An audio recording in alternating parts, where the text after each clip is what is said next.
The ballroom was a cathedral of candlelight, its golden chandeliers swaying slightly as though responding to the whisper of voices below.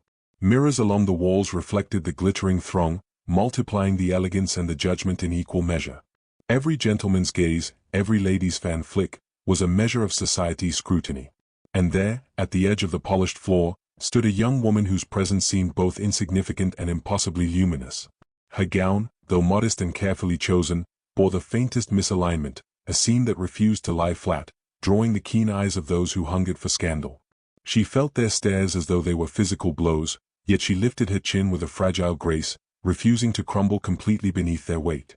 "She dares to come here," a whispered voice slithered through the crowd, half mocking, half jealous, carried by a lady whose pearls glinted with every slight movement.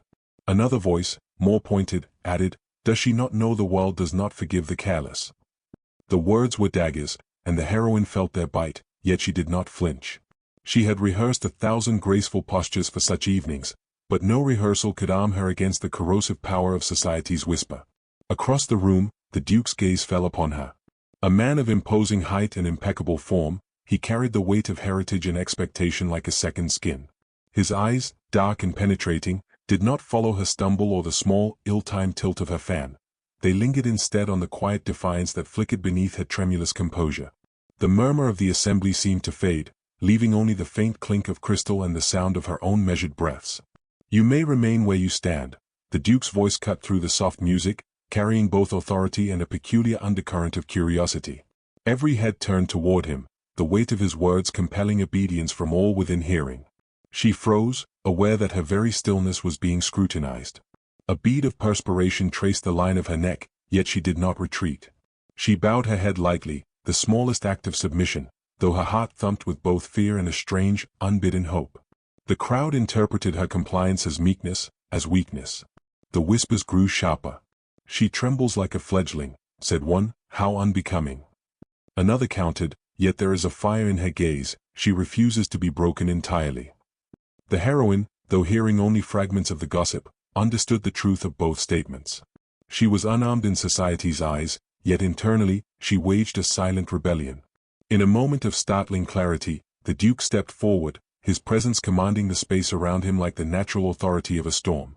He approached her slowly, deliberately, measuring her every reaction. "Do not question me," he said, the words falling like iron upon velvet. She obeyed instinctively, yet her mind rebelled, her heart quickening in defiance she dared not voice aloud. Obedience was her armor, but it felt brittle beneath the heat of his gaze. A hush fell over the ballroom as the assembly observed the tableau, the elegant young woman, poised yet trembling, and the Duke, a figure of dark command, whose attention had singled her from the crowd. In that suspended moment, a subtle shift occurred. The society that sought to define her worth could not touch the complexity of the emotions that passed between them: fear and fascination, restraint and longing, shame and the first spark of audacity. As the music resumed, she felt the world pressing down again, yet something deeper had awakened. The humiliation had struck her, yes, but within its sting lay a question that would not be silenced. Who, in the end, would command her destiny, the world, the Duke, or herself? And in the corner of her consciousness, unbidden, a spark of curiosity, and perhaps courage, ignited, daring her to see what would happen next. The night stretched ahead like a fragile glass, ready to shatter or hold. And she, trembling yet unbowed, had already begun to understand that her journey through the currents of society's gaze and the unspoken dominion of the Duke had only just begun. Every whisper, every glance, every measured word would matter, for in this world of velvet and shadows, nothing was truly private, and yet, everything could be seized by the bold. A week had passed since the ballroom incident, yet the memory of the Duke's gaze lingered in the young woman's mind as a persistent, impossible flame. Her days were now punctuated by careful observation of the world around her: servants' whispers in shadowed hallways, the rustle of silks in passing carriages, the faint clatter of fans as ladies exchanged judgment with barely veiled delight. Society, ever hungry for scandal, had begun to weave its web with inexorable precision. Every encounter, an unguarded smile, a courteous bow, was interpreted, exaggerated, and repeated, and yet she moved among it all with deliberate restraint, concealing both fear and the stirrings of a dangerous curiosity. It was on an overcast morning, the sky a quilt of gray clouds, that a small parcel arrived at her door. Tied with a ribbon of deepest blue and sealed with the waxen crest of the Duke himself, it carried an authority that made the housemaid tremble as she delivered it. The heroine's hands, delicate yet firm, untied the ribbon, breaking the seal with a trembling mixture of dread and anticipation. Inside, nestled upon a bed of velvet, lay a single, exquisite rose carved from ivory, each petal seeming impossibly lifelike, and a note written in the Duke's distinctive, commanding hand. Let this remind you that not all observation brings reproach. The gift was a paradox, both a comfort and a challenge. She knew that society would see it as impropriety, perhaps even the seed of a whispered liaison.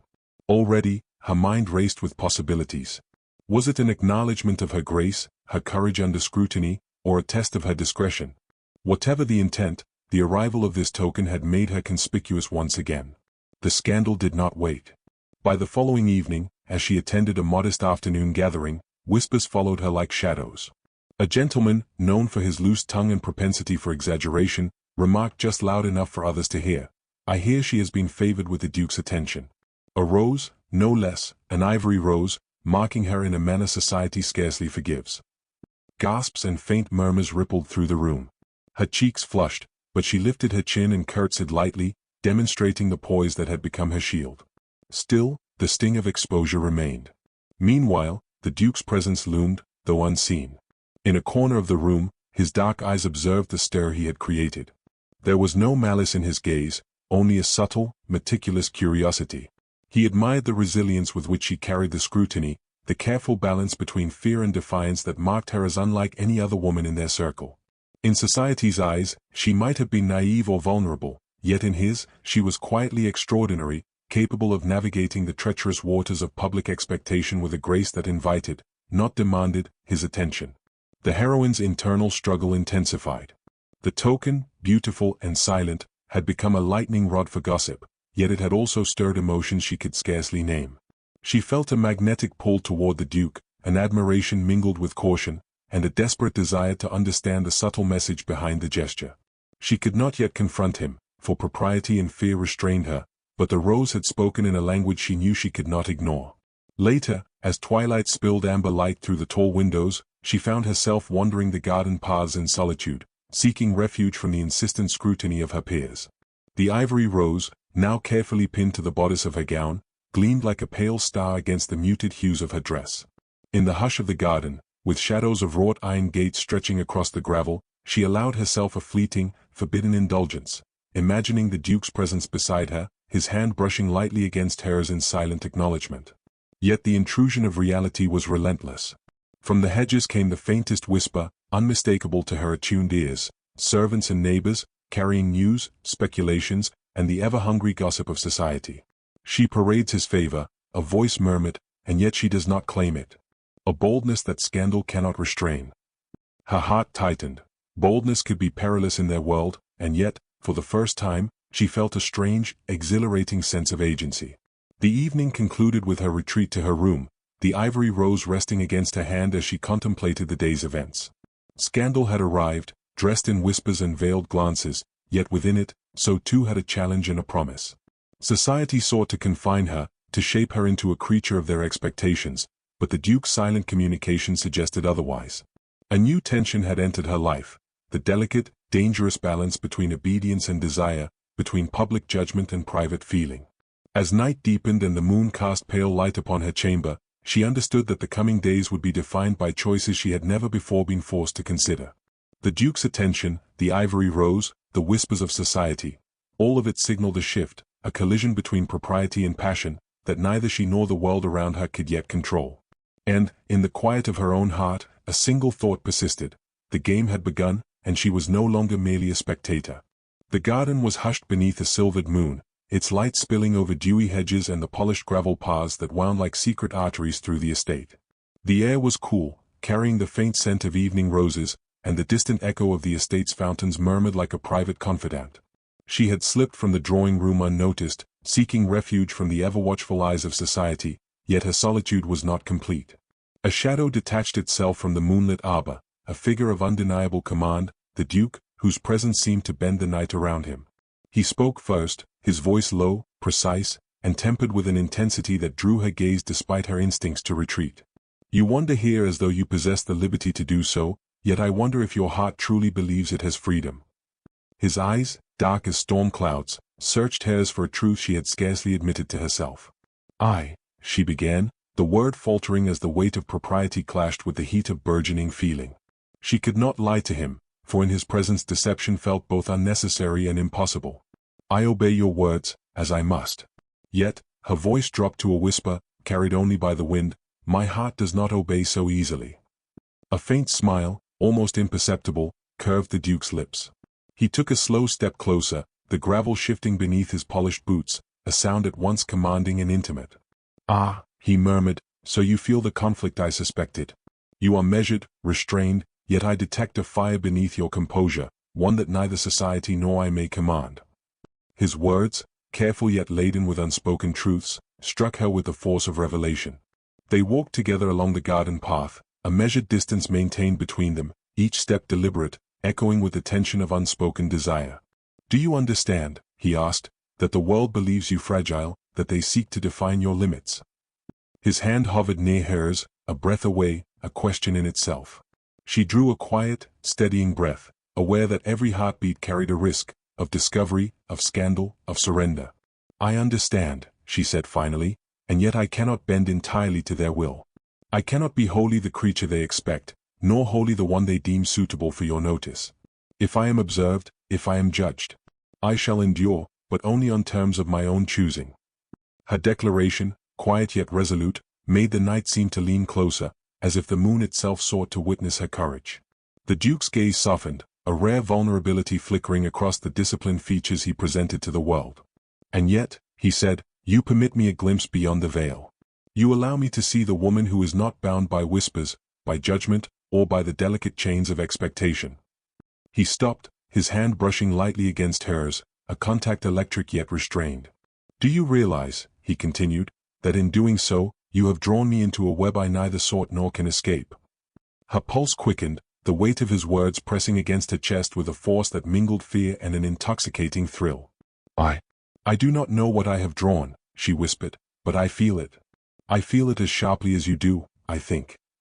Silence fell for a moment, the world outside the garden dissolving until only the intimate gravity between them remained. Shadows played across their faces, revealing in one the vulnerability of desire, and in the other, the struggle between command and restraint. Then we are both ensnared, the Duke said finally, his voice a dark promise and a gentle confession intertwined. Her eyes met his, and for the first time, she allowed herself to acknowledge what had been rising in secret, a connection that defied propriety, that shimmered with danger, that dared to exist even in the presence of society's relentless gaze.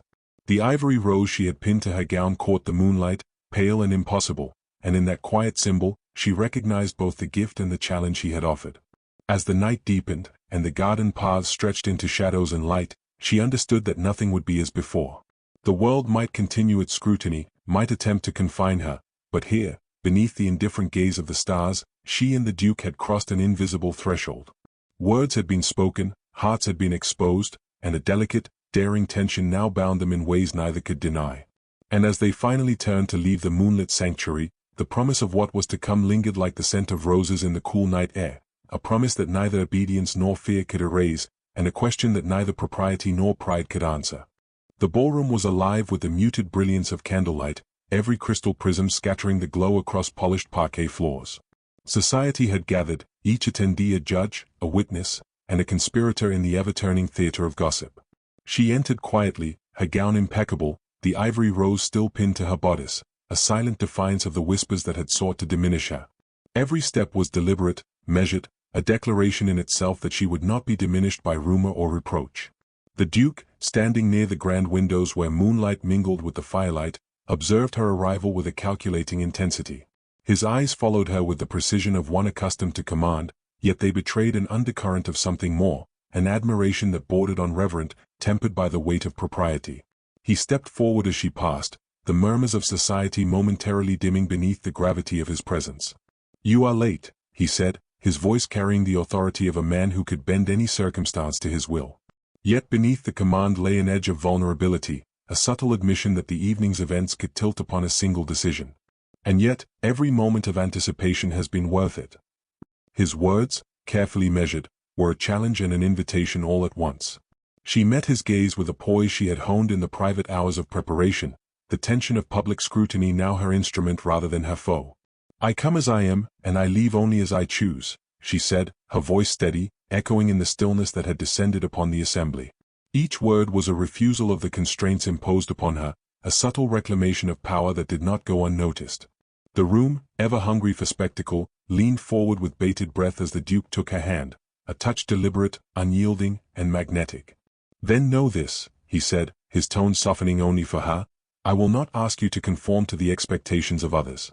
I claim no more than that which you freely offer. Yet in this, you hold a choice that even destiny cannot deny." Gasps rippled through the ballroom, a few audacious whispers dared to rise, but the heroine's composure held them at bay. The Duke's hand tightened, not in force, but in the certainty of an unspoken vow, and the heat of that certainty passed between them in a current neither could fully articulate. She understood that the peril of society's judgment had been eclipsed by the intensity of this private accord made public, a declaration both perilous and triumphant. I cannot deny what I feel," she whispered, a confession that carried over the silent expanse between them like a fragile spark ready to ignite. Her fingers, lightly entwined with his, betrayed the tremor of desire and fear, the mingling of courage and vulnerability. "Nor would I wish to conceal it, even for the sake of propriety." The Duke's eyes softened, a rare fissure in the mask of control he always wore, revealing the man behind the title, a soul stirred, captivated, yet conscious of the delicate balance between passion and restraint. "Then let it be known," he said, lifting his voice just enough for the closest observers to catch, "that no whisper, no scandal, no judgment shall undo the choice made here tonight. You stand as you are, and I shall stand beside you, unashamed, unwavering." Society reeled at the audacity, yet the heroine held her gaze, her chest lifted, her dignity restored and strengthened by the boldness of her own heart. She had obeyed, yes, but now she commanded, not by words alone, but by the courage of her presence and the unmistakable sincerity that glimmered in her eyes. The moment crystallized, the Duke's hand firm, hers responding, the ivory rose between them a symbol of trials endured, of courage cultivated, and of a connection that could not be erased by rumor or restraint. The murmurs of judgment softened into awe, the tension that had bound the evening now giving way to an acknowledgment of truth. Love, when forged in quiet bravery, need not bow to society's dictates. As the orchestra swelled, the heroine allowed herself the smallest, controlled smile, a curve that held defiance, gratitude, and a spark of hope. The Duke, sensing the victory of spirit as well as heart, inclined his head slightly, a silent acknowledgment that the battle for dignity and desire had been won, together, yet each standing fully in the light of their own choice. In that single, electric moment, the ballroom ceased to be merely a stage for scrutiny. It became the witness to a triumph of courage, of love, and of self-possession. And as she followed him through the throng, every whisper of scandal reduced to nothing more than wind, the heroine understood fully that her journey, though far from complete, had reached a pivotal triumph. She had claimed her agency, her desire, and, above all, her heart, in a world determined to deny her both. The estate lay in a hush of dawn, the first fragile fingers of sunlight breaking across the manicured lawns and casting long, delicate shadows of wrought iron gates. The ballroom of the previous evening seemed a distant memory, yet its echoes lingered in the corridors of the house, in the soft murmur of servants, and in the tension that still clung to the air between the Duke and the heroine. She had retired late, her heart still thrumming from the declaration and resolution that had unfolded, yet sleep had not come. The weight of what had begun, theirs, yet perilously public, pressed upon her, demanding consideration, reflection, and courage anew. He found her in the private gallery, where the portraits of ancestors seemed to observe their conversation with a silent, judgmental gaze. The Duke's approach was deliberate, his presence commanding, yet softened by a rare, measured restraint. "The world will speak," he said quietly, his voice carrying the same quiet authority that had always unsettled her. "It will offer whispers, judgments, and cautions. And yet," his hand lifted slightly, hovering as if to touch hers, "there remains the choice that only you may claim, and no voice, no opinion, can alter it." Her pulse quickened. The moment of final decision had arrived, the culmination of fear, longing, and desire. She met his gaze with steady eyes, her fingers brushing the delicate ivory rose at her breast. "Then I choose," she said, each word deliberate, weighted with courage, "to stand beside you, not in submission, not in secrecy, but in the fullness of who I am. Let society speak, I shall answer only with the truth of my own heart." The Duke's lips curved in the faintest, almost imperceptible smile, a gesture of triumph tempered by reverence. He extended his hand fully, not as a command but as a promise, a partnership of equals forged in the fires of scrutiny and desire. "And I," he said, voice resonant with authority and sincerity, "shall follow that heart wherever it leads, unflinching, unashamed, and utterly devoted." The morning light caught the sparkle of the rose, the sheen of her gown, and the determination etched across their faces. In that private moment, the world beyond, the scrutiny, the judgment, the whispers, was reduced to insignificance. Their triumph was not measured by applause or approval, but by the courage to claim agency in a society intent on defining them. The heroine's spine straightened, her chest lifted, as the fear of past humiliation evaporated beneath the clarity of her own choice. They moved together into the grand hall, the soft echo of their steps resonating as a quiet declaration. The whispers of society would continue, yes, but they no longer dictated the terms of engagement. Gentlemen glanced, ladies murmured, yet neither dared challenge the magnetism of two people united in will and heart. Even the murmurs seemed to soften, replaced by a subtle awe, for the assertion of personal truth carried a power that society could not easily extinguish. A hush fell as the Duke guided her to the center of the hall, his hand brushing lightly against hers in a gesture of confidence and commitment. "Do not try to command me," she said, her voice steady yet charged, "for I am no longer yours to shape. But know that I will follow where your heart dares to lead." His eyes, dark and infinite, held hers with a gravity that seemed to suspend time. "Then we are free," he said softly, "free to navigate the world together, unafraid of its judgment, unbroken by its cruelty." The moment crystallized, the culmination of weeks of scrutiny, longing, and subtle rebellion. The ivory rose gleamed between them like a silent witness, a symbol of trials endured, courage claimed, and passion recognized. Their hands, clasped in mutual assertion, conveyed more than words ever could: respect, desire, and the unassailable knowledge that their fates were now entwined by choice, not obligation. As they turned toward the sunlight streaming through the tall windows, the estate seemed to exhale with them. The wind carried the faint scent of roses through the halls, a benediction upon courage and love. Society's judgment would endure, yes, but within the private dominion of heart and mind, the heroine and the Duke had claimed victory, the triumph of agency, intimacy, and a love forged in defiance of expectation. And as the first rays of morning illuminated the polished floors and gilded walls, they stepped forward together, no longer bound by fear, no longer defined by rumor, but wholly, undeniably, and irrevocably theirs. The world could watch, could whisper, could scorn, but the hearts that beat between them were theirs alone, fierce, unyielding, and triumphant, heralding a new beginning that neither time nor society could undo.